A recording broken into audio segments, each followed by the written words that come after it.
The letter hit the table with a sound like a gunshot. Matilda Atwood stood in the center of the Hargrove parlor, her hands trembling at her sides, and she read the words that Judge Hargrove had set before her one more time, as if reading them again might change what they said. They did not change. The ink was black and permanent and absolutely ruthless in what it declared. Unsuitable, that was the word they had used, not unkind, not troubled, not even difficult, unsuitable. As if she were a piece of furniture that did not fit the room, a chair with one leg shorter than the others, something to be returned to wherever it had come from without apology or explanation. Hargrove family, whose son Edmund had courted her for 3 weeks, had hired a man to write a formal letter of rejection to her father's name even though her father had been dead for 6 years. There was no one to receive it, so they had handed it to her directly, which somehow made it worse. Mrs. Hargrove stood near the fireplace with her arms folded across her ample chest, her expression carved from something harder than sympathy. "You understand, Miss Atwood, this is not a personal matter." "It is entirely personal," Matilda said, and her voice did not shake, which surprised her. "Edmund needs a woman who will settle, a woman who can manage a household without causing disruptions." "I caused no disruptions. You argued with Pastor Finley at the church social about the nature of Scripture. I asked a question. Women in this town do not ask questions of that nature." Mrs. Hargrove unfolded her arms long enough to gesture toward the door. "You are not what this family requires. I do not imagine you are what any family in Harlan Creek requires, if I am being honest." Matilda picked up the letter. She folded it precisely in thirds, as if she were folding something sacred rather than something meant to humiliate her. She tucked it into the pocket of her dress, nodded once, and walked out of the Hargrove parlor without another word. She did not run. She would not give them the satisfaction of watching her run. She walked the entire length of Main Street with her head up, past the dry goods store where Mrs. Callahan pretended to study a bolt of fabric rather than meet her eyes, past the post office where old Devlin watched her from the window with that knowing look that made her skin crawl, past the barber shop where 2 men stopped their conversation the moment she appeared and did not resume it until she had passed. The silence in Harlan Creek had always been louder than any noise. It was a silence designed to contain her, to remind her where the edges of her existence were supposed to be, and for 24 years she had been pressing against those edges like water pressing against a dam, and the dam had never broken, but it had also never stopped reminding her it was there. She was 24 years old. She had read every book in the Harlan Creek lending library, which was not many but was more than most. She had taught herself rudimentary French from a tattered grammar textbook that had belonged to her mother. She could ride a horse better than any man in town who was willing to admit it, which meant she could ride better than any man in town. She had never done anything truly wrong in her life. She had loved too loudly, thought too clearly, and refused to perform smallness in the ways that were expected of her, and in Harlan Creek in the year 1882, these were crimes sufficient to render a woman unmarriageable. She had been turned away by the Hargrove family. Before them, it had been the Kellerman family, whose son had decided she was too opinionated after she had correctly identified an error in his business ledger. Before the Kellermans, there had been the Morrison family, who had cited her lack of domestic submission as a concern, which was a polished way of saying they had watched her refuse to agree that a woman's opinion on land management was worthless. 3 families, 3 rejections, each one logged in the silent ledger that the town kept, the one that was never written down but that everyone referenced constantly, the one that by now surely read next to her name, Matilda Atwood, Unsuitable. She walked past the last building on the edge of town, the livery stable that smelled of hay and honest labor, and she kept walking, out into the open air of the scrubland that stretched south toward the valley where the red rock formations rose like broken teeth against the late afternoon sky. She had no particular destination. She simply needed to walk until the tightness in her chest became something she could manage. It was out here in this directionless walking that she first heard about the man at the edge of the valley. She had heard his name before, of course. Thomas Ford. Everyone in Harlan Creek knew the name in the way you know the name of something that exists at the periphery of your world, a landmark you have never visited but have referenced in giving directions. Thomas Ford had a ranch at the southern edge of Cassidy Valley, about 12 miles from town. He had come to the territory 7 years ago, had bought land that everyone else considered too isolated, too dry, too far from the water sources that made ranching practical, and had proceeded to make it work through some combination of skill and stubbornness that the men in town found simultaneously admirable and threatening. He ran cattle, kept to himself, came into Harlan Creek maybe 4 times a year for supplies, spoke to no one more than was absolutely necessary, and had never once attended a church social or a town gathering of any kind. The rumors about him were numerous and contradictory. Some said he had killed a man in Texas and was hiding from the law. Others said he had been engaged once and the woman had died and he had never recovered. Still others said he was simply strange, touched in some way that made ordinary society uncomfortable for him.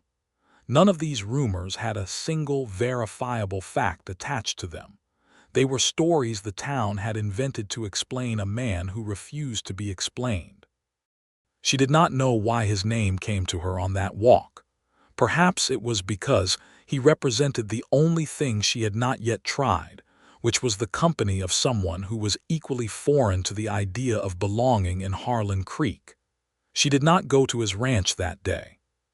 She went home to the small house she rented on the north edge of town, the house she paid for herself by keeping the books for 3 of Harlan Creek's businesses, work she had secured through persistence, and the simple fact that she was better at arithmetic than anyone else available. She sat at her kitchen table. She read the rejection letter one more time, and then she placed it in the stove and watched it burn. 3 days later, she saddled her bay mare, Clementine, packed 2 days of provisions into her saddlebag, and rode south toward Cassidy Valley. She told herself it was curiosity. She told herself she wanted to see what kind of land a man chose when he was choosing deliberately rather than accidentally. She told herself she might know of a business proposition, since one of her clients, the Morrison Trading Company, was looking to expand their cattle contracts, and she had overheard that Thomas Ford ran some of the best-conditioned beef in the territory. This last reason had at least a portion of truth in it, which was enough to lean on. The ride took most of the morning. The landscape changed as she moved south, the scrubland thinning into something drier and more dramatic, the red clay earth cutting through in wide ribbons between the pale grass. The valley itself was visible from several miles out, a wide depression in the earth framed on 3 sides by low mesa walls, the kind of place that looked barren from a distance and revealed its richness only to those patient enough to come closer. She could see the green thread of a creek cutting through the valley floor, which explained how Ford made his ranching work in country that seemed to have no right to support it. She found the ranch house in the late morning. It was more substantial than she had expected, built from a combination of adobe and good timber, low and practical and clearly constructed by someone who understood desert heat. A bunkhouse stood 20 yards to the east. A barn, well-maintained, stood to the north. A small corral contained 6 horses, all of them fine animals, the kind of horses that told you something important about their owner's standards. There were cattle visible in the middle distance, a respectable herd. She dismounted at the fence line and tied Clementine to a post.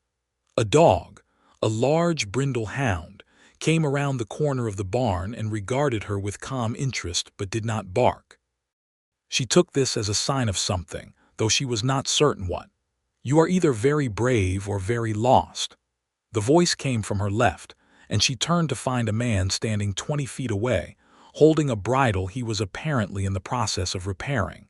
He had set down the bridle while she was studying the buildings. He was tall, broad through the shoulders, with dark hair that had been bleached at the tips by months of working in open sun. He wore a plain cotton shirt, work trousers, and boots that had seen considerable use. His face was weathered and angular, the kind of face that had spent years in outdoor light, with lines at the corners of his eyes that might have been from squinting or from something else. He was, she estimated, perhaps 30 years old, possibly 32, with the kind of self-contained stillness that she associated with people who were very comfortable with silence. He was looking at her with an expression that was neither hostile nor particularly welcoming.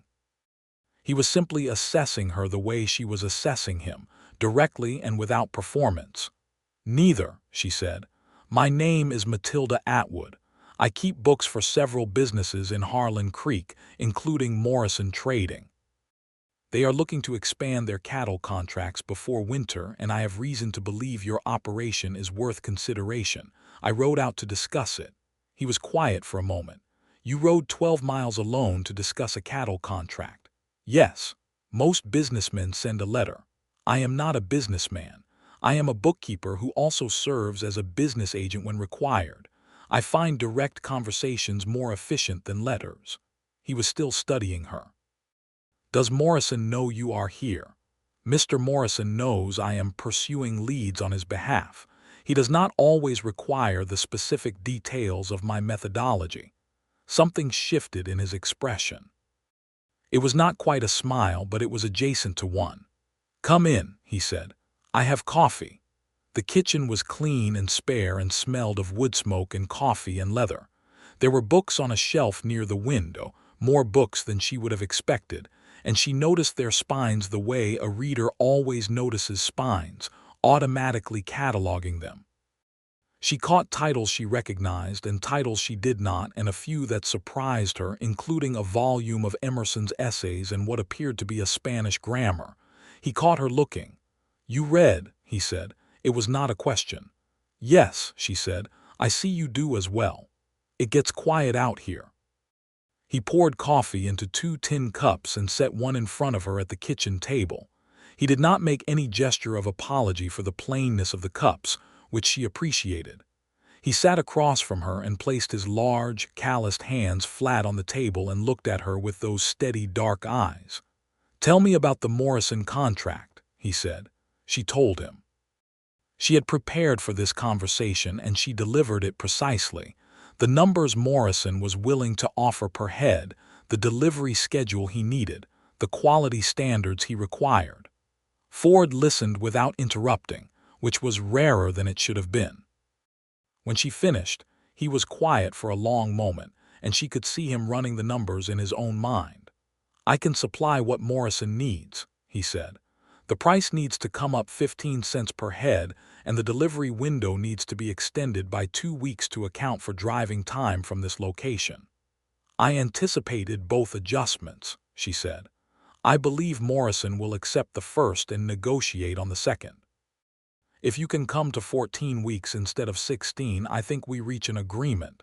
He looked at her steadily. 15 weeks. "Done," she said. They shook hands across the table. His grip was firm and brief, and he held her hand no longer than was necessary, which was another thing she noticed.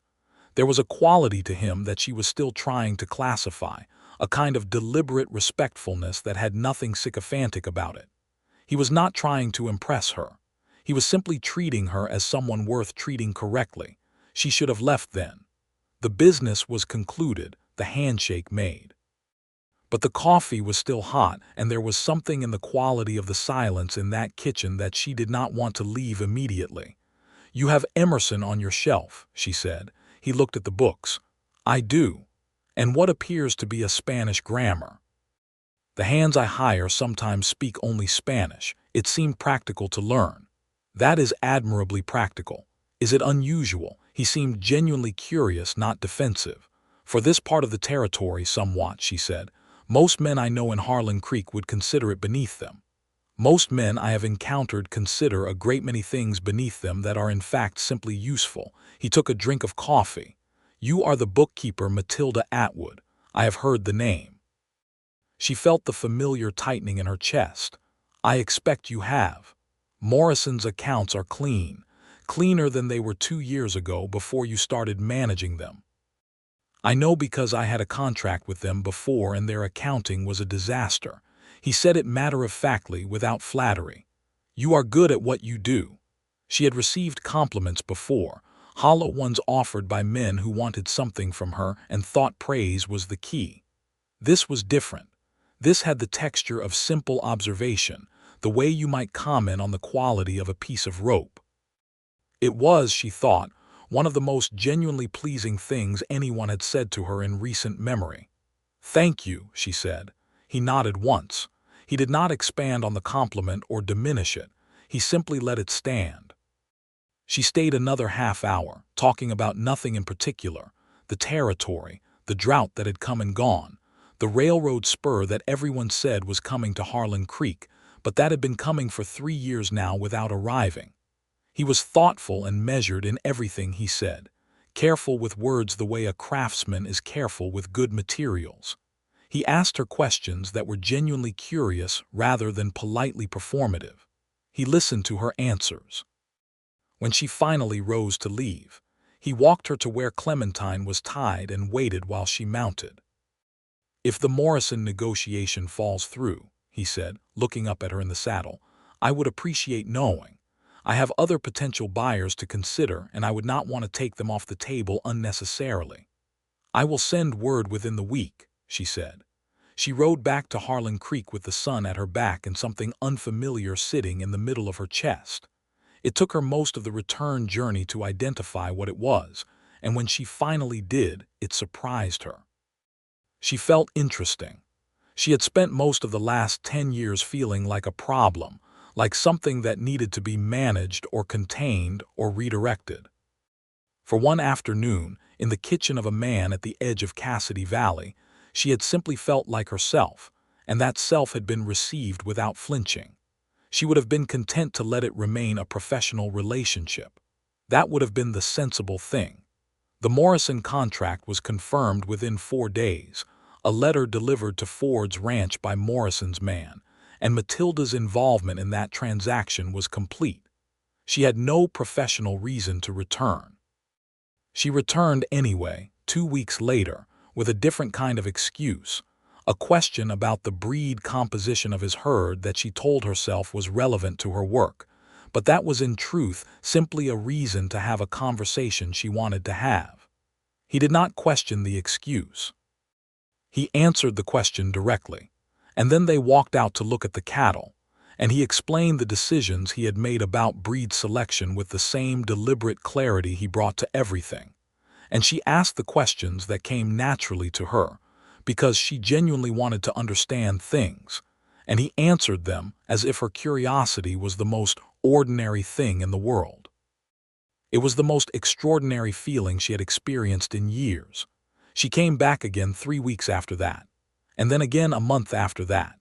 Each visit had its nominal purpose: a question, a message from Morrison, a piece of information he might find useful. But the real purpose was the conversation, and they both knew it by the 3rd visit, and neither of them acknowledged this directly, which created a kind of charged quiet between them that she felt settling into her bones. It was on her 4th visit that she told him about the rejection letters. She had not planned to. They had been sitting on the porch in the late afternoon, watching the light change on the mesa walls, and he had asked, in that careful way of his, whether she found Harlan Creek to be a satisfying place to live. She had laughed, and the laugh had come out slightly harder than she intended, and she had found herself telling him about Mrs. Hargrove and her formal letter, about the Kellermans, about the Morrisons, about the tally of families that had found her unsuitable, and the ways in which each rejection had been dressed up in polite language to disguise the fact that what they actually objected to was a woman who thought for herself. He listened to all of it. He did not interrupt. When she finished, he was quiet for a moment, and then he said, "That is their failure, not yours." She looked at him. "A woman who thinks is not a liability," he said, with a kind of quiet certainty that had no need to perform itself. "She is an asset. The fact that they cannot see that says something about their capacity for judgment, not about your worth." She was quiet for a long moment. "You are the only person who has said that to me. That seems like information about the people around you, not about you." She turned away to look at the mesa walls because she did not want him to see the fullness of her response to those words. She had defended herself to people for years. She had argued and explained and justified, but she had never had anyone simply state the obvious as if it required no defense at all, as if the wrongness of the situation was so apparent that elaborate argument would be redundant. She rode home that evening with something different in her chest, not just the feeling of being interesting, something warmer and more specific. She was beginning to understand that she was falling in love with Thomas Ford, which was terrifying, because she had no idea what he felt, and because she had believed for years that she was constitutionally unsuited to the kind of romantic attachment that other women seemed to navigate without visible difficulty. The pattern of her life suggested that she was simply incompatible with what was expected of her, and she could not be certain that loving Thomas Ford would prove any different. She also could not stop. The autumn came in the way it did in that part of New Mexico territory, not dramatically but insistently, the heat releasing its grip degree by degree, the light changing in quality from bleached white to something richer and more amber. Matilda continued to find reasons to ride south to the valley, and Ford continued to receive her without fanfare or pretense, and the conversations they had deepened in ways she felt but could not always articulate. She learned things about him gradually, the way you learn about landscape, not from a single vantage point but from moving through it from many angles. He had come from Virginia originally, a detail that surprised her because there was nothing of the eastern seaboard in his manner. He had come west at 22, working cattle drives through Texas and then through the territory, eventually saving enough to buy land when he was 25. He was now 31. He had been educated, she learned, more than his circumstances would suggest, by a father who had believed in books as fiercely as other men believed in land or money. He had never been married.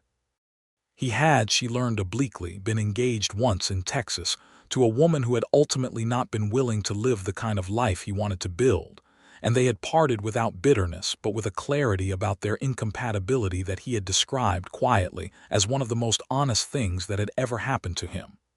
"You do not seem bitter about it," she said. "Why would I be?" He looked at her with genuine puzzlement. "She told me the truth. That is an act of respect. Most people would call it abandonment. Most people are not precise enough with their words." She had laughed, and he had looked at her when she laughed with an expression she was beginning to recognize, a kind of careful attention that went beyond interest into something she did not yet know how to name. It was in November, the 4th month of their acquaintance, that the situation in Harlan Creek became critical in a way that forced her hand. The rumors had been building for weeks. She could feel them in the way the air changed when she walked into a room, in the way conversations stopped and then reconstituted themselves around her presence with a slightly different texture than before. She had ridden south 4 times to Thomas Ford's ranch, and in a town the size of Harlan Creek, nothing went unobserved for long. On a cold Tuesday in November, Mrs. Pauline Decker, who served as the de facto arbiter of social propriety in Harlan Creek, came to Matilda's house with 3 other women, and they sat in her small parlor and told her, with the careful language of women who had discussed this in advance, that her continued association with the man at the edge of Cassidy Valley was damaging what little remained of her standing in the community. "He is not a part of this community," Mrs. Decker said. "He never attends church. He does not participate in town functions.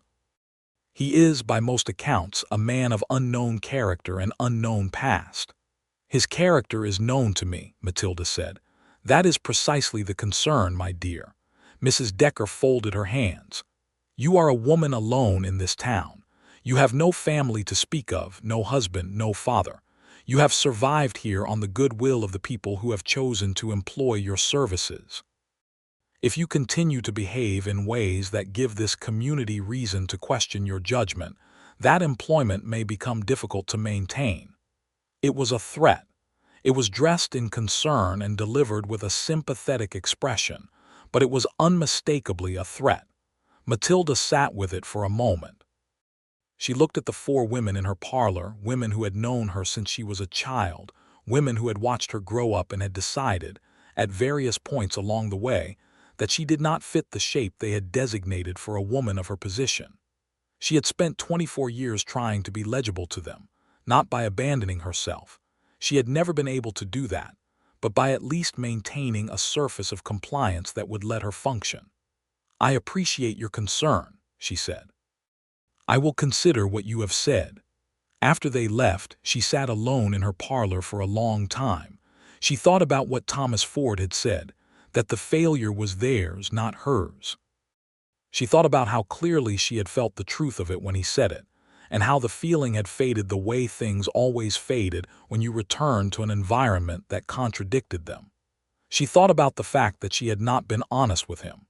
She had constructed her visits on professional pretexts for months, and the pretexts had become increasingly thin, and she suspected he knew it, and she knew that the reason she had maintained the pretext was fear.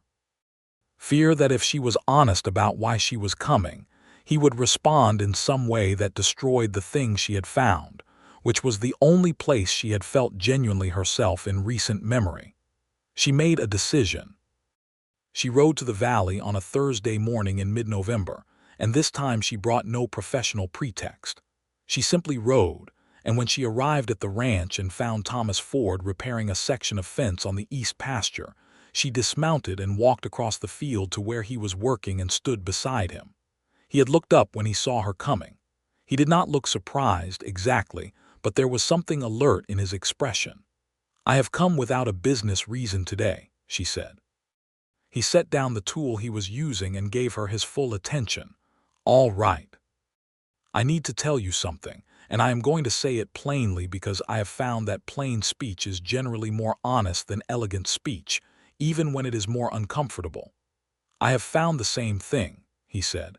She took a breath of cold November air. "I have been coming here every few weeks for 4 months now. The professional reasons I gave for the visits were real, but they were not the primary reason. The primary reason is that I find your company to be the most genuine I have experienced in years, and I did not know how to say that without knowing how you would receive it." He was very still. He watched her with that careful, total attention that she had learned was simply how he listened. "I'm not asking for anything," she said, because she needed to be clear about that. "I'm not placing any obligation on you. I simply decided that I was tired of living around the edges of honest things, and if our friendship is to continue, I would rather it be built on truth than on pretexts." The wind moved through the dry grass around them. A hawk circled in the pale sky above the mesa. Thomas Ford reached up and removed his hat, which she had noticed was something he did when he was choosing his words very carefully. He held it in both hands and looked at her. "I knew the professional reasons were thin," he said. "I noticed when they started. I did not correct it because I did not want to give you a reason to stop coming." He paused. "I am not a man who speaks about things like this easily. I want to be honest about that as well so that you have accurate information." "I know," she said. "I do not require ease. I require honesty." He nodded very slightly. "Then honestly," he said, "you are the most remarkable person I have encountered in 7 years of living in this territory. I say that as a statement of observation, not flattery. You think clearly, you speak truthfully, you are more capable than you are given credit for, and every time you ride away from here I find myself thinking about the next time you will come back. That is the honest account." She looked at him for a long moment. Something enormous and warm was moving through her chest, the kind of feeling that makes you very quiet because speaking would be inadequate to it. "Then perhaps," she said, "we should stop pretending that this is a professional arrangement." "Yes," he said. "I think we should." He put his hat back on his head, and there was something almost shy in the gesture that she found unexpectedly moving, because shyness was the last thing she would have attributed to him, and yet it was genuine, and genuine things were what she had been starving for. He walked her back to the house, and they sat on the porch in the cold November air and talked for 4 hours about everything and nothing was pretense and nothing was performance. and it was the most honest afternoon of her life. What followed was not a simple or smooth thing. Nothing about either of them was built for smoothness. They were two people who had spent years developing the exact same skill of getting along without requiring other people's approval. And when two such people turn toward each other, the momentum of that independence does not simply dissolve. There were moments of friction, not the cruelty of incompatibility, but the productive friction of two strong minds learning each other's edges. There was a Sunday in December when he came into Harlan Creek to collect supplies and stopped at her house, and they were seen together by half the town. And the following week Mrs. Decker paid her another visit, this one considerably less gentle than the first. "You are making a serious mistake, Mrs. Decker said flatly. "Thomas Ford is not a man of this community. Whatever his private qualities, a woman in your position cannot afford to be associated with a man who is considered, by the majority of respectable people in this town, to be at best eccentric and at worst something considerably worse." "What worse thing specifically?" Matilda asked. Mrs. Decker hesitated. "There are stories.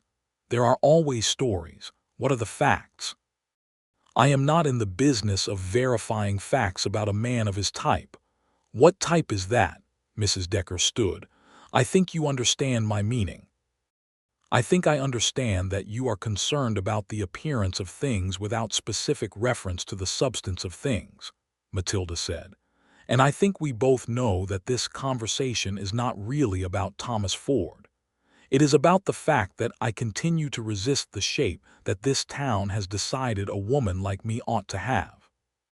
I have tried to inhabit that shape for 24 years and I have never once managed it, which I am now interpreting as useful information about the shape rather than about myself." Mrs. Decker stared at her. "I am not being unkind," Matilda said. "I am being precise. You deserve the same honesty I try to give everyone else." Mrs. Decker left without another word. Matilda sat with the silence for a moment and felt something she had not felt before, which was the specific lightness of having spoken the full truth without softening it for someone else's comfort. She rode to the valley that afternoon and told Thomas Ford what had happened. He listened with his usual quiet attention. "Does it frighten you?" he asked, not patronizingly, genuinely. "Yes," she admitted. "Most of my income depends on the people of that town. If they decide to withdraw their business, I lose the means to support myself. That is a real fear." "Is it a fear that changes what you want to do?" She thought about it honestly. "No." "Then it is a fear worth living with," he said. He said it without any suggestion that this was easy, without the false comfort that would have been an insult to her intelligence. He simply acknowledged the truth of it and offered his estimation, which was that the thing she was afraid of was worth facing. She trusted his estimations by then, had come to understand that he did not offer them casually. "You are not afraid of what people think," she said. It was more observation than accusation. "I was once. When I was younger, I spent several years trying to fit into expectations that were not built for me." He looked out over the valley, where the winter light lay flat and silver on the grass. "At some point I stopped, not because it stopped mattering altogether, but because I decided the cost of pretending was higher than the cost of being misunderstood." She understood this with her entire body. December deepened. The cold settled over the valley and the scrubland with a genuine New Mexico winter authority, the kind of cold that demanded preparation and respect. Thomas Ford came to Harlan Creek twice in December, and both times he stopped at Matilda's house. And both times the town noted it with the kind of elaborate nonchalance that meant everyone was watching intensely. She did not make any effort to disguise the visits or explain them away. She had decided that she was done with that particular labor. On Christmas Day, she rode to the valley. She had not asked whether she would be welcome, but she had understood from everything about him that she would be. She brought a jar of preserves she had put up herself in the summer, and a small book she had wrapped in brown paper, a collection of John Muir's writing that she had ordered from the catalog in the early autumn, and had intended as a Christmas gift from the moment she ordered it. though she had not admitted this to herself until recently. He met her at the fence, and she saw immediately that he had expected her, because there was a second place set at the kitchen table for the midday meal, and the food was considerably more than a man alone would have prepared for himself. "You knew I was coming," she said. "I hoped," he said, which was a more meaningful thing. She placed the wrapped book on the table. He looked at it and then went to the shelf and brought something down, a small parcel wrapped in brown paper that matched hers almost exactly. They looked at each other. "You were also planning," she said. "I hoped," he said again with the same simple directness. She opened the parcel. It was a journal, a good one with thick cream-colored pages and a leather cover, the kind of journal you would give someone you understood to be a person who had things worth writing down. She held it and said nothing for a moment because there was nothing adequate. He opened his book, read the title slowly, looked up at her. Something was very alive in his expression. "I did not know you knew of Muir. I read about him in the Atlantic. He seems like a man who understands that a landscape has its own logic." "Yes," Thomas said, "that is exactly what he understands."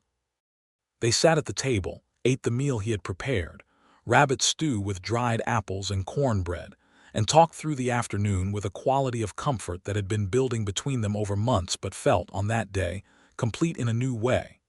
The light faded early as it did in winter, and she should have left before dark. She did not. She stayed through the early evening, and at some point the conversation shifted from the comfortable to something quieter and more charged. He was sitting across the table from her, both of them with coffee cups, the lamp between them casting a warm, narrow light, and he said without preamble, "I would like to court you properly. If that is something you want." She had thought about how this moment might go when and if it came. She had rehearsed various responses, measuring them for honesty and dignity and appropriate care. All of them dissolved. "Yes," she said, "that is something I want." He nodded, and the expression that moved across his face was one of the most quietly beautiful things she had ever seen on another person, a relief so deep and genuine that it made her understand how much he had been carrying the uncertainty, holding himself carefully back, waiting for her signal before he trusted himself to move. "I should tell you," he said, "that I am not skilled at the ordinary forms of courtship. I do not write elaborate letters or bring flowers or perform the expected gestures." "I am not interested in the expected gestures," she said. "I think we have established that." "I thought so, but I wanted to be clear." "You could be clear about what you are interested in offering instead," she said. He was quiet for a moment, and then he said, "Honesty, consistency, a genuine effort to understand you rather than a performance of it. And the thing I think is most important, which is that I intend to receive you as you are, not as you might be if you changed in the ways people seem to want you to change." She looked at him across the lamplit table and thought that she had been collecting words her entire life, in every book she had read and every conversation she had stored in memory, and she did not have the words for what was happening in her chest. "That is everything," she said. "That is more than everything." She rode home that night in the cold and dark with Clementine sure-footed beneath her and the stars enormous overhead, and she was not afraid of anything, which was unusual. The following weeks brought what Thomas Ford had promised: honesty and consistency and genuine effort. He came to Harlan Creek twice in January, and they took walks that the town observed with a range of reactions from muted approval to obvious disapproval, and neither of them adjusted their behavior in response to either. He brought no flowers.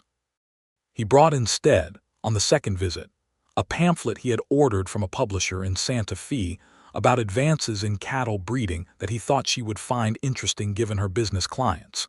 And she read it in an evening and left notes in the margin, and gave it back to him with a list of questions.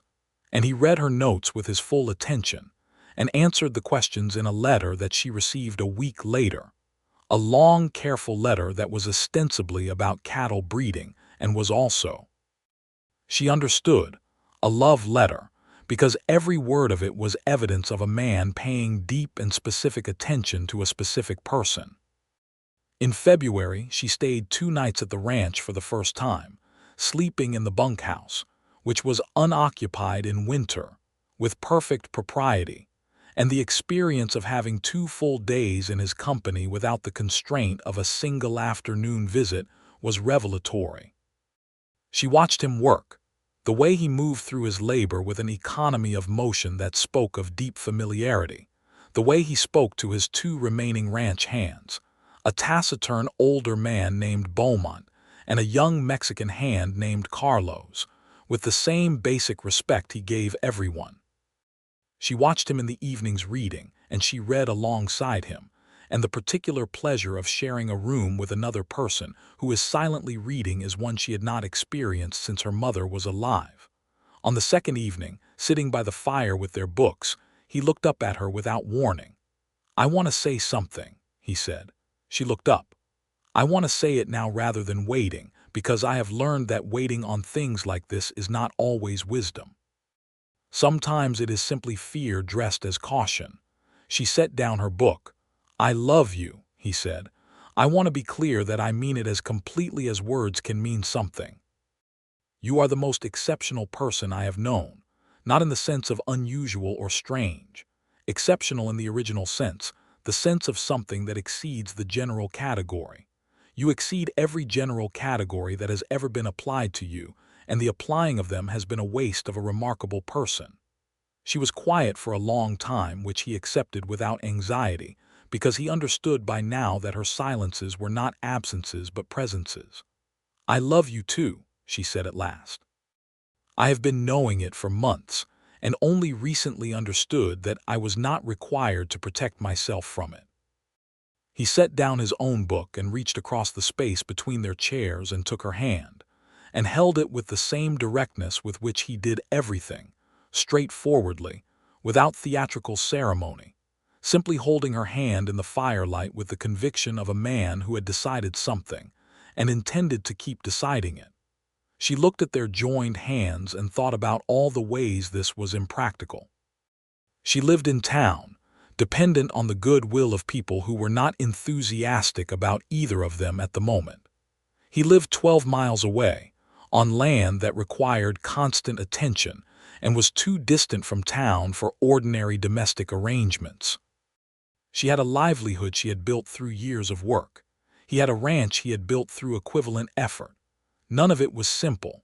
None of it felt impossible, either. The winter turned toward spring with the particular character of high desert spring, not gentle but sudden, the cold breaking overnight and the land responding in days with color that seemed aggressive after the months of gray and amber. The creek in the valley ran high with snowmelt, and the cattle looked stronger as the new grass came in, and Matilda rode south twice in March and 3 times in April, and each visit had a different quality than the ones before because they were no longer discovering each other from a cautious distance. They were learning each other at close range, which was a different and more intimate enterprise. In April, Thomas Ford came to Harlan Creek on a Monday morning and went directly to her house and knocked on the door, and she opened it to find him standing on her porch in his good coat, the one he wore when he intended to be taken seriously, and he was holding his hat in his hands. She waited. "I have thought carefully about how to say this," he said. "I decided that the way to say it is plainly." "Yes," she said. "I would like to marry you," he said. "Not because it is expected or because convention requires it, because you are who you are and I want to build a life alongside that, because I believe the ranch and everything I have worked for would be better with you in it, not in the sense that you would serve it but in the sense that everything is better in your presence. Because I want to wake up in the same house as you and disagree with you about things and be wrong sometimes and be right sometimes, and learn something new every week for the rest of my life." She leaned in the doorframe and looked at him for a long moment, this man who had come to the edge of a valley and built something real and quiet and sustained, who had received her without requiring her to be smaller, who had used the word exceptional and meant it in the most honest possible sense. "Yes," she said, "I would like that too." He released a breath she suspected he had been holding since before he knocked. They were married in May, on a clear, warm morning at the ranch in the valley, because neither of them had any interest in a church ceremony in Harlan Creek, and both of them preferred the mesa walls and the creek sound to the Harlan Creek chapel with its draft and its judgments. The officiant was a justice of the peace from the county seat, a practical old man named Whitfield who had been performing marriages for 30 years and had entirely stopped investing in other people's opinions of how they conducted their lives. Beaumont and Carlos were the witnesses. There were no guests from Harlan Creek.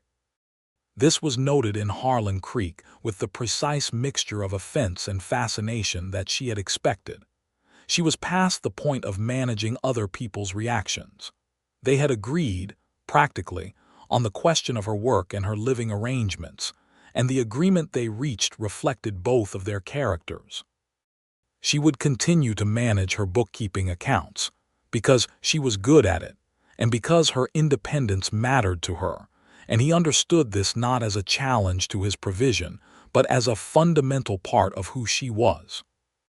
She would ride into Harlan Creek 2 or 3 times a week for her work commitments, and she would live at the ranch, which required her to manage Clementine more frequently and to organize her time differently, but was not, in the practical assessment, impossible. The Morrison contract became the first of several. Her reputation as an account keeper had, despite the social difficulties, remained solid, because reputation for professional competence is more durable than social approval when people actually need their books kept accurately. 2 new clients came to her in the summer, a hardware merchant in the county seat who had heard of her work, and a small mining operation 15 miles east that needed someone who could manage their payroll without confusion.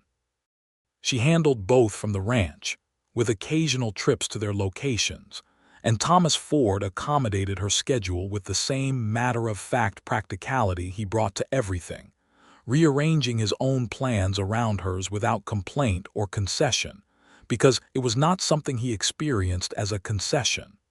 The ranch itself opened up for her in ways she had not anticipated.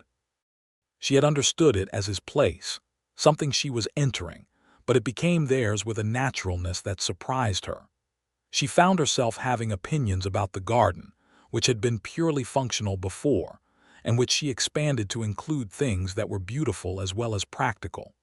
She found herself sitting with Carlos in the evening sometimes, practicing her rudimentary Spanish and learning from him in a way that felt genuinely mutual.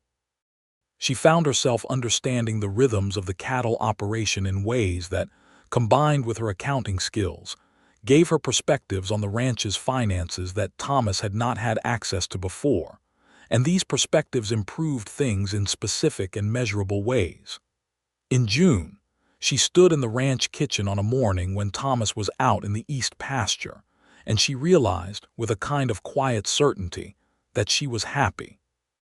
Not the conditional happiness of someone who has achieved a temporary peace with unsatisfactory circumstances, but the genuine article, the happiness of someone who is living in alignment with themselves in a place and with a person who received them fully. She also realized that morning in June that something else was happening. The particular morning sickness was not something she had ever experienced before, but she had read enough and listened to enough of women's conversation over the years to understand what it likely meant. She waited 3 more weeks to be certain. Then she told Thomas one evening on the porch, directly, the way she told him everything. He was quiet for a long moment. Then he put his hand over hers on the porch rail and looked out over the valley with an expression that she would have called wonder on anyone else, and that on his more restrained face was the equivalent of profound joy. "A child," he said. "Yes. Likely in February if my reckoning is correct." He turned to look at her. "How do you feel?" "Somewhat unwell in the mornings," she said honestly, "terrified in general, and also extraordinarily glad." "That is the accurate response," he said. She laughed and he put his arm around her shoulders, which was the easiest and most natural gesture he had arrived at, the one that said everything in the most uncomplicated way, and she leaned into it. The summer moved forward with the unhurried authority of seasons that do not negotiate. The ranch thrived. The cattle contract with Morrison was extended and expanded. Carlos, who had proven himself remarkably capable, and who Thomas had begun to pay and treat with more explicit respect after conversations with Matilda about what was fair, took on more responsibility in the daily operation. Beaumont, the older hand, retired to his sister's family in September, and they found a replacement, a quiet young man from Texas named Ira who was hardworking and honest, and who, within 2 months, had clearly developed a considerable regard for the way the ranch was managed. Matilda's work continued through the summer and into the fall.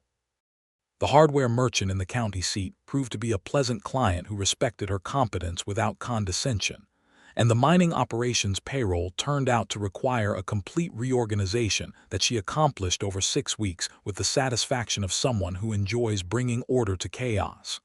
She rode Clementine to Harlan Creek twice a week through September, though the ride became more careful as autumn deepened.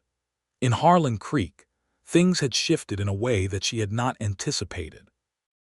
Not dramatically, not in any sudden conversion of opinion, but with the slow adjustment that communities sometimes make when the evidence accumulates against their prior judgments. The Morrison contract, which was visible and successful and beneficial to the local economy, was associated in everyone's mind with Matilda's brokerage of it.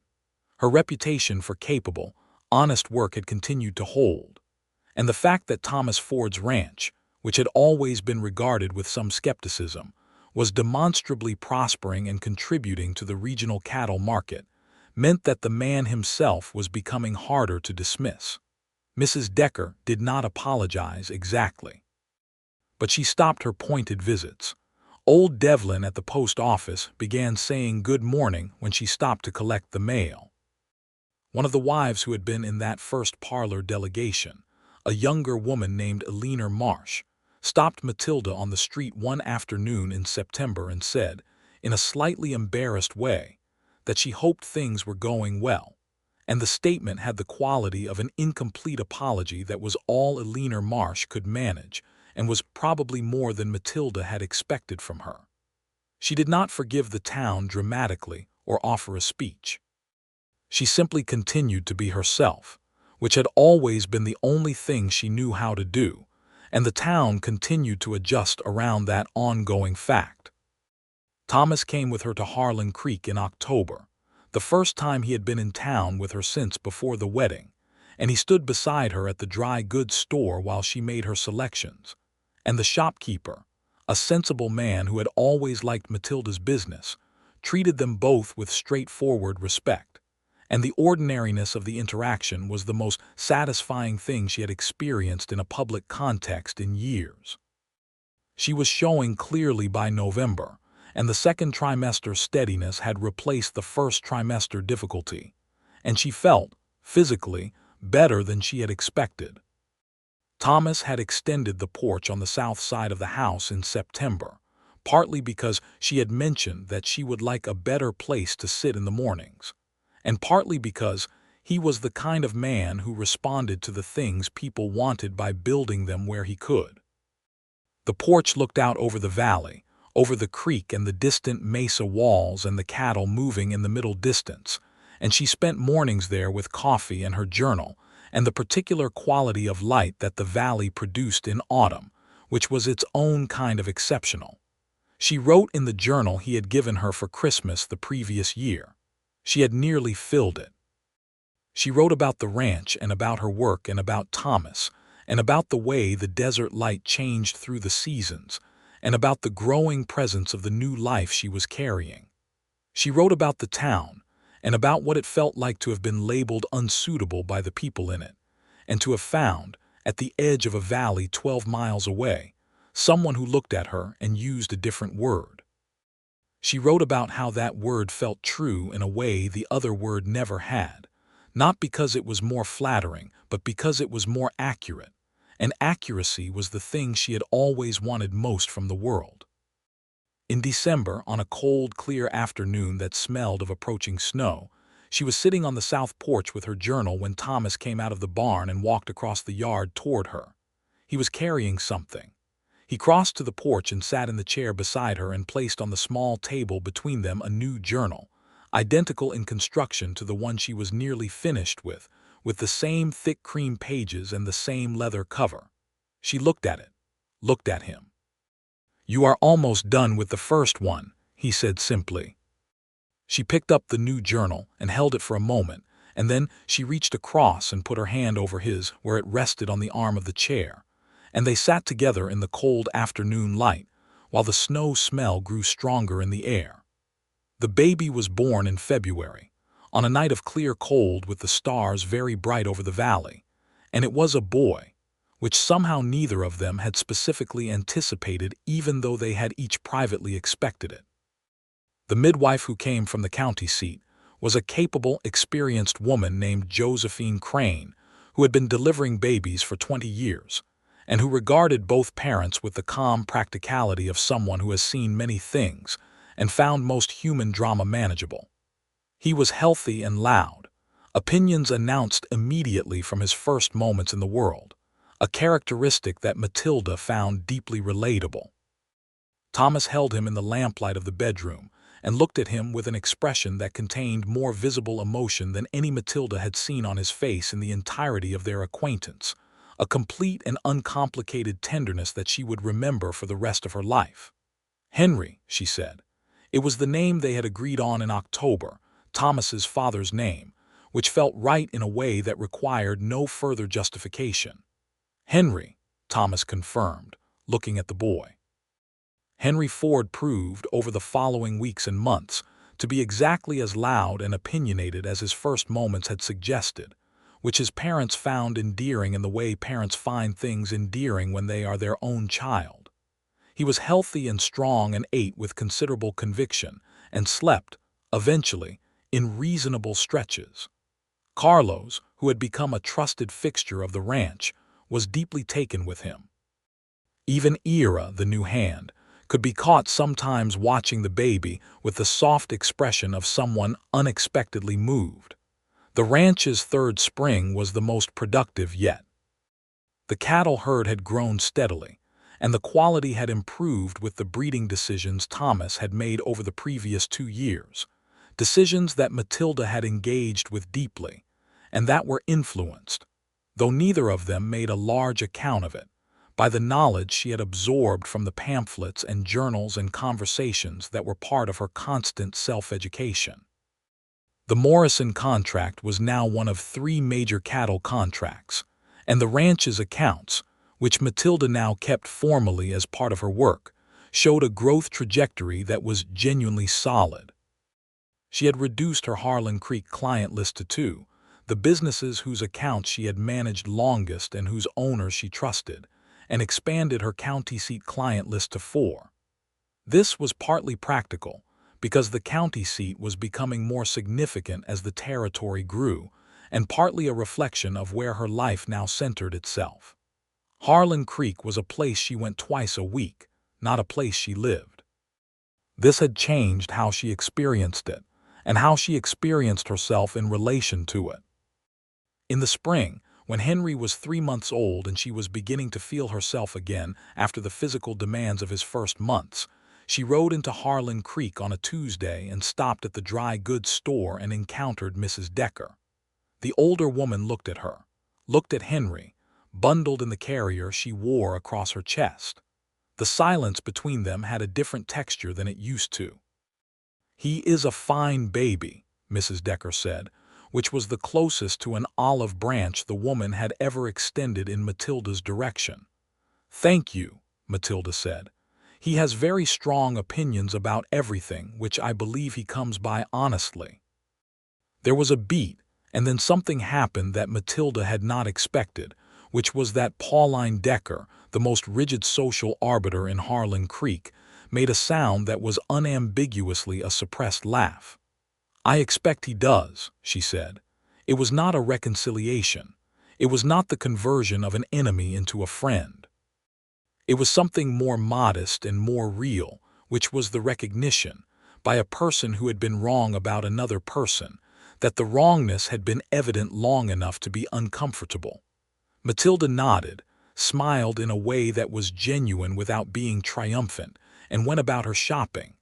She told Thomas about it that evening. He was sitting with Henry in the lamplight, which was increasingly his preferred evening activity, and he listened with that particular smile that she had learned was his expression for things that pleased him deeply, but that he was not going to perform enthusiastically. "Progress," he said. "Modest progress," she agreed. "Progress does not have to be dramatic to be real." She sat across from him and watched her husband hold their son, and thought that she had married, in Thomas Ford, someone who was going to spend the rest of his life saying true things simply, and that this was a form of wealth she had not known how to value until she had it. By the summer Henry could sit up with assistance, and regarded the world with enormous dark eyes that had Thomas's quality of direct, unapologetic attention. He was passed between his parents and Carlos and Ira, and anyone else who happened to be within range and wanted a turn, which was everyone, and he accepted this circulation with the equanimity of someone who understood himself to be generally appreciated. The summer brought a visitor to the ranch that Matilda had not expected. Edmund Hargrove, Mrs. Hargrove's son, the man she had been briefly courted by and formally rejected by in the letter that had started everything. He came in his capacity as a buyer for his father's operation, looking to acquire cattle, and he had heard from Morrison that Thomas Ford ran exceptional stock. He arrived on a Tuesday morning and found Matilda on the porch doing accounts, with Henry in a crate beside her that served as a portable crib, and to his considerable credit, Edmund Hargrove's surprise was visible for only a moment before he recovered it. "Miss Atwood," he said, then corrected himself. "Mrs. Ford." "Mr. Hargrove," she said pleasantly. "My husband is in the north pasture. I can take you there or you can wait, whichever you prefer." "I can wait," he said, and sat in the chair she indicated with the slightly stunned air of a man rearranging his assumptions in real time. Thomas came back within 20 minutes and conducted the business efficiently and professionally, and the price Edmund Hargrove paid for the cattle he purchased was a fair one that reflected the quality of what he was getting, and the entire transaction was completed with courteous directness. When Hargrove was ready to leave, he paused and looked at Matilda. "Your family appears to be doing well," he said, and the statement was weighted with things he did not say, which was an acknowledgment of the letter and its judgment, and what they had proven about that judgment over the past 2 years. "We are doing very well," she said. "Thank you for asking." He tipped his hat and rode away, and she stood on the porch and watched him go, and when he was out of sight, she turned back to the accounts on the table and picked up her pen, and found that she felt no bitterness about any of it. Only the clean satisfaction of someone who had found her right place by continuing to be herself. Fall came back, and with it the amber light and the cold nights and the sound of the creek running lower as the year turned toward its end. Henry learned to pull himself to standing by gripping the porch railing, and his expression during this achievement was one of profound self-satisfaction, and Matilda documented it in her journal with the particular detail of someone who understands that small moments are where life actually resides. On a November evening, 2 years after she had first ridden south to the valley on what she had told herself was a professional errand, she and Thomas sat on the south porch in the cold with a blanket between them and Henry asleep inside, and the stars were enormous, and the valley was very still, and the night had that quality of completeness that the desert sometimes achieves, as if everything necessary is present and nothing is missing. "I want to say something," Thomas said. She waited as she always did, with the patience she had learned his measured words required. "I have been thinking about the past 2 years," he said, "and about what this is, what we have made." "What conclusions have you reached?" she asked. "That I was living a kind of half-life before you came. Not unhappily, I was not suffering, but I was living within a radius that was smaller than I was aware of. And then you rode up to my fence line on a pretense about a cattle contract, and everything became larger." He looked out over the dark valley. "I am not given to sentimental statements as a rule." "I know," she said, "but I wanted to say that. Because it is true, and because you deserve to hear true things." She moved closer to him beneath the blanket, and his arm came around her in that easy, practiced way that had become the most familiar gesture of her life. "You made things larger for me as well," she said. "Though I came from a different direction. I came from a place where I had been told I was too much. You received more as simply the correct amount." "It is the correct amount," he confirmed. "Precisely." She laughed, and he laughed with her, quietly in the dark and cold of a November night in a valley at the edge of New Mexico territory, in the year 1884, and the sound of it went out over the grass and the creek and the distant rock walls, and came back to them as the echo of something that had been earned through honesty and courage, and the refusal, on both their parts, to be smaller than they were. In the spring of 1885, when Henry was newly 14 months old and becoming rapidly mobile in ways that required constant attention, Matilda understood she was expecting again. She told Thomas with the same directness as the first time, and he received it with the same deep, quiet gladness that expressed itself in him as a stillness rather than an explosion. "Henry will have a companion," Thomas said. "Or a rival," she said, "given his opinions." "Both," he said. "Both is probably accurate." The second pregnancy moved through the summer months with less difficulty than the first, or perhaps she was simply more confident in it, knowing now what her body was capable of, and trusting it more fully. She continued her work, seeing clients and managing accounts with the same precision, adapted now to a life that included a toddler with strong opinions and a husband who arranged his schedule around hers with an ease that she was still not entirely accustomed to receiving. Carlos had by this point become something more than a ranch hand. He was a partner in the operation's daily management, trusted completely, and he and Matilda had developed a friendship that crossed the conventional barriers of the territory, with the same disregard for convention that characterized most of what she did. He had a family in the county seat, a wife and 2 small children who sometimes came to stay during quieter periods on the ranch, and Matilda had come to know his wife, Lucinda, with genuine warmth. Ira, the Texas hand, had proved himself so capable that Thomas had raised his wages twice and given him responsibility for the breeding program, which was expanding in scope and quality. The ranch by 1885 had a reputation in the territory for producing some of the finest conditioned beef stock available, a reputation that had traveled through the regional cattle networks in ways that brought buyers to them rather than requiring them to seek buyers out. In December of 1885, the second child was born. A girl this time, which Matilda had suspected from something she could not rationally explain, some quality of difference in the pregnancy that might have been superstition, but that proved accurate. She was smaller than Henry had been, and considerably quieter in her first moments, and she looked at the world from her first minutes with an expression of thoughtful assessment that made Thomas say, quietly, "She is going to be trouble," by which he meant the exact opposite. They named her Clara, for Matilda's mother, which was a decision that required no discussion because they had both understood it would be so without saying it.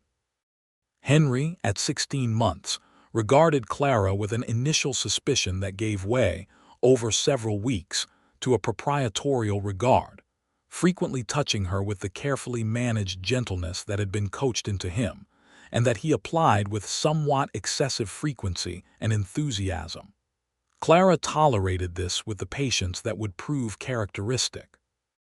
The winter of 1885 into 1886 was cold and long, and they spent it inside more than usual, the 4 of them, and the house that Thomas had built as a practical structure became something fuller and noisier and warmer in ways that the original construction had not anticipated.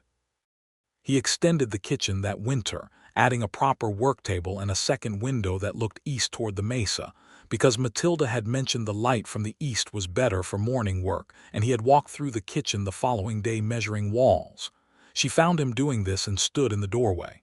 "You do not need to rebuild the kitchen," she said. "I know," he said, continuing to measure. "I want to."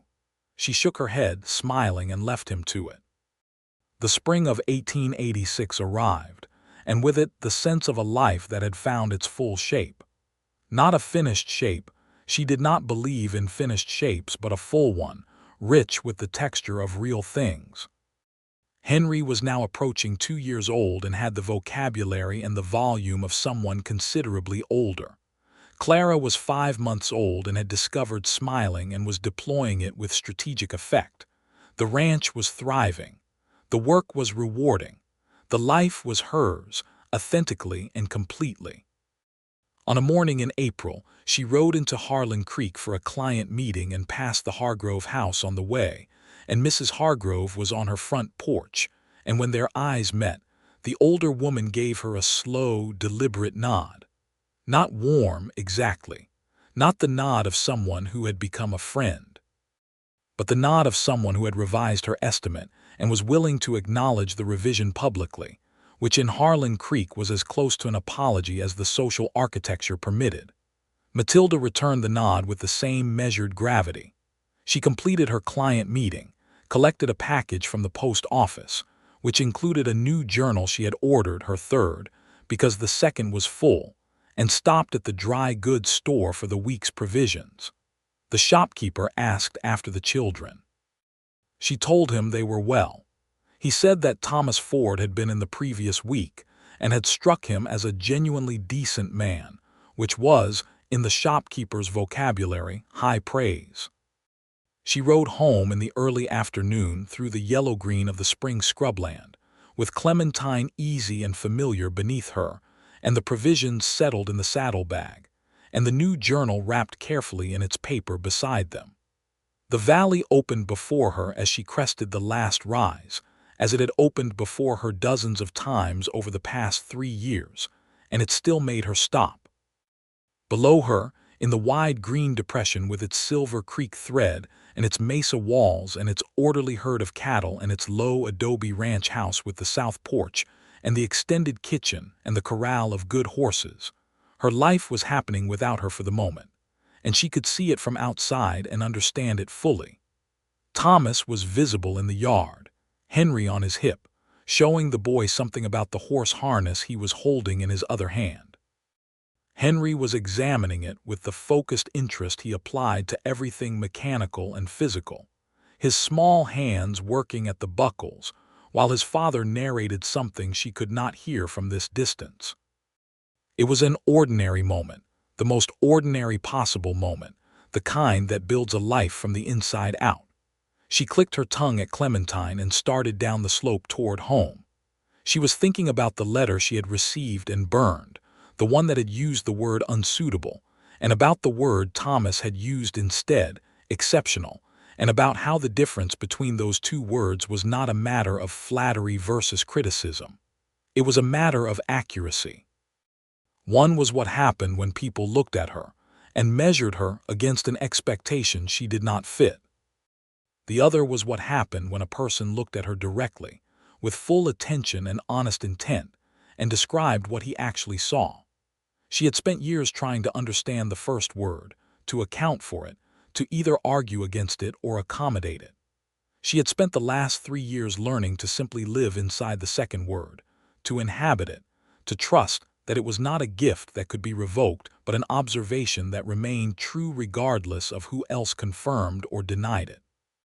She rode into the yard, and Thomas looked up and Henry looked up, and Henry reached his arms out toward her with the urgency of someone who has been separated from his mother for 5 hours, and considered this an unacceptable duration. And she swung down from Clementine and took her son from his father's arm and kissed the top of his solid, warm head. Thomas took Clementine's reins from her and led the mare toward the corral, and she carried Henry toward the house, and Clara's voice could be heard from inside, the particular sound that meant she had woken from her nap and was announcing this fact to the available universe. The south porch held the afternoon light at that hour, and the mesa walls were warm and amber in the east, and the creek made its constant sound below the yard, and the sky over the valley was the specific blue of a New Mexico spring afternoon, the blue that could not be mixed from other colors, and that she had never seen duplicated anywhere else. She would write about it that evening in the new journal, not because it was dramatic, because it was the opposite of dramatic, but because she had learned that ordinary beauty is worth documenting as faithfully as extraordinary pain, and that the practice of noticing the good things with the same precision you apply to the difficult ones is itself a form of truth-telling. She would write, "We are well. We are exactly what we chose to be. The valley holds the light until late in the evening now that spring is here, and Thomas is finishing the new fence section on the east pasture, and Henry has learned to say the name of every horse in the corral, and Clara makes a sound when she is pleased that I cannot describe accurately but that I would know anywhere. The accounts are healthy. The contracts are solid. I rode into town and back without once feeling that I was inhabiting a space that was not mine. I did not always believe I would write a sentence like that last one. I understand now that it was always possible. It required no changing of myself, only the finding of the right geography. And I found it, or it found me, on the day I rode south toward a valley I had never visited, with an excuse thin enough to see through, toward a man at the edge of things who turned out to be the most straightforward person I had ever met. He called me exceptional when the rest had called me unsuitable. He was not being kind. He was being accurate. That is the thing I love most about him. He is always simply being accurate. The lamp in the kitchen cast its warm rectangle through the window onto the porch, and Clementine moved contentedly in the corral, and Thomas came up from the barn and washed his hands at the pump and came inside, and Matilda set the new journal on the shelf beside the two finished ones and picked up Clara from her crib and called Henry in, from where he was investigating the dog's water bowl with scientific interest. And they gathered at the kitchen table for the evening meal in the unceremonious way of a family that is comfortable in its own life. And the valley held them. The valley with its contrary green and its creek and its red-walled mesa and its sky that was too large for any worry to fill. The valley that had seemed to most people 12 miles too far and too isolated and too difficult. The valley that had called to one man because he understood that the right place is not always the convenient place. The valley where Matilda Atwood had ridden on a thin pretext and found everything. It was enough. It was, in the truest sense, exactly enough. Henry fell asleep at the table with food still in his hand, which happened with some regularity, and Thomas carried him to bed with the practiced ease of a father who had made this particular journey many times and found it no less meaningful for the repetition. Clara nursed and slept, and Matilda banked the fire and took the lamp to the bedroom, and set it on the nightstand and opened the new journal to its first page and wrote the date at the top, April 1886. Thomas came in and sat on the edge of the bed to pull off his boots. He looked at her writing in the journal and said nothing, which was how he expressed approval of the things she did that he considered entirely her own. She wrote the first sentence and then she looked up at him. "Are you content?" she asked. She asked sometimes. She believed in asking. He set down the second boot and looked at her with those direct, weathered eyes. "Yes," he said, "completely." "Good," she said. "So am I." She turned back to the journal. He put out his lamp and lay down beside her, close but not encroaching, the way he inhabited space beside her, aware of her presence as something that required respect rather than appropriation. She wrote until the lamp needed trimming, and then she put the journal away and lay in the dark with the sound of the creek, and the sound of the children breathing in the next room and the warmth of her husband beside her. And she thought about nothing in particular and everything at once, which was her version of peace. Outside, the valley was very dark and very still, and the stars over the mesa were the same stars they had always been, indifferent and enormous and beautiful, and the night moved through its hours toward morning the way it always had, the way it always would, and inside the small adobe house at the edge of the valley, 4 people slept in the specific piece of a life that had been chosen honestly and built with care. Nothing was missing. Nothing was unresolved. Nothing was waiting to diminish what had been made. It was simply, fully, wholly good.